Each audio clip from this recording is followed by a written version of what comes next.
Game over. Hello there. Previously I talked about how all this stuff is secondary here.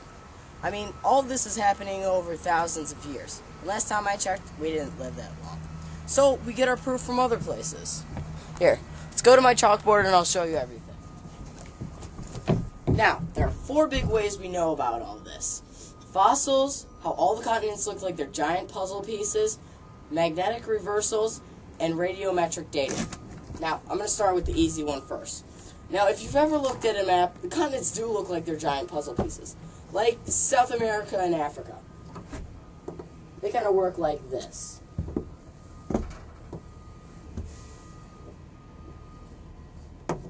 Now, originally, all the continents were together. This was the supercontinent called Pangaea. I'm sure you've all heard of it. Now, fossils. This also goes with Pangaea. Since these two were together, and I'll just draw them again for you. It's kind of like this. Kind of like 2 peas. Now, since it was like this, animals could have crossed over like this because it was all big one continent. But once it split and all those animals died and became extinct and fossilized, there were fossils of the same animals here and here. Now, unless they were able to swim super fast or had sonic jets back then, I don't think they could have two of the same animal on 2 different continents. Do you? Now, let's get into the harder stuff. Radiometric dating. It's kind of like carbon dating, but a little bit different. I'm not going to get into specifics because of big words and everything, but it also, and actually it has a lot to do with magnetic reversals too. This has to do with seafloor spreading. Now, if you've ever looked into the ocean, you would think that it would be deeper as it gets under. Wrong. Actually, the deeper it gets, the closer it gets to its boundary. Now, those boundaries can be transform boundaries, convergent boundaries, or divergent boundaries. And you know with that, it creates mountains, volcanoes, and everything. Okay? So, it's actually more like this. Okay?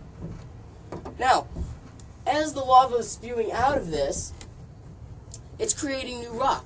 So the closer you get to the center, the closer you get to the center, the older the rock is, the newer the rock is. Okay? So, also, when lava comes out, scientists have found out this over many years of research that they create their own small magnetic field. Now, first of all, you need to know, why do we call them North Pole and South Pole? Because they're the North and South poles magnetically. Okay? Now, we've learned that through studying these layers of rocks that have once been lava, we found out that the poles were different. See, when the lava comes out, it wants to have the same magnetic field as the closest pole it is to. So if this volcano had been near the North Pole, then it's going to have the same magnetic field as the North Pole does. Vice versa for the South Pole, too. So, we found out that not all the layers had the same magnetic field, which means the North and South Pole were different. This is called a magnetic reversal. This also has to do with the dating, too. We found out all of this because of the dating of the rocks, okay? So those two tie together. Now, unfortunately, this is going to be my last video about tectonic plates. And I know, it's all sad. But you could probably check out some of my other videos on YouTube, or check out my website at www.ourworldinsideandout.webnode.com.